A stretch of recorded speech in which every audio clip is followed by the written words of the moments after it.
साथियों, मैं अभिषेक अग्रवाल।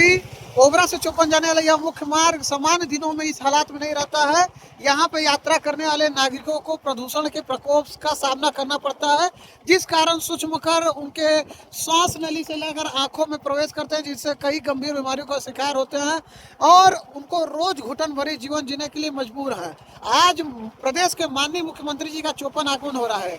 उनके आगमन से पहले इस मार्ग की साफ सफाई और जिस प्रकार से जल छिड़काव करके आम जनमानस को सुलभ यात्रा देने के क्रम में जिला प्रशासन काम कर रहा है, तो एक बड़ा प्रश्न जिला प्रशासन से यह है कि आप भी वीआईपी एंट्री पर ही जिला प्रशासन जागता है, उसके पहले क्यों आम जनमानस को घुटन भरी जिंदगी जीने के लिए मजबूर किया जा रहा है? क्या आम दिनों में साफ सफाई का कोई प्रावधान नहीं है या प्रावधान सिर्फ वीआईपी एंट्रियों पर होता है? तो जो प्रदेश सरकार के सामने एक झूठी तस्वीर जिला प्रशासन के द्वारा दिखाई जा रही है।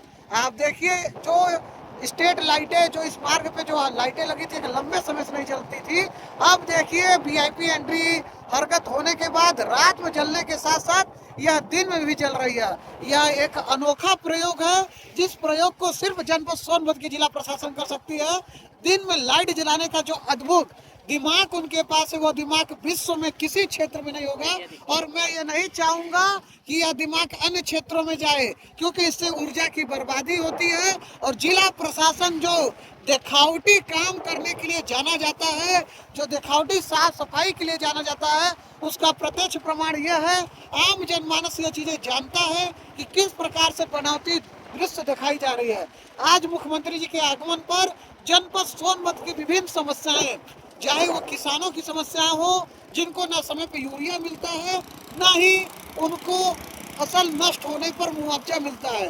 जिला अस्पताल की अति दयनीय स्थिति के बारे में कई बार अखबारों में लेख प्रकाशित हुआ।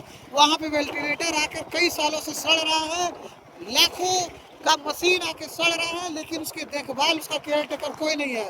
जो विभिन्न जांच एजेंसियां हैं जो जांच करती हैं, वो बर्बाद है और उसके क्रम में आप समझ सकते हैं किस प्रकार से लापरवाही की जा रही है। जिन मजदूरों का भुगतान समय से नहीं हो रहा है, जिनको ग्रेच्युटी मिलनी चाहिए, वो नहीं मिल रहा है।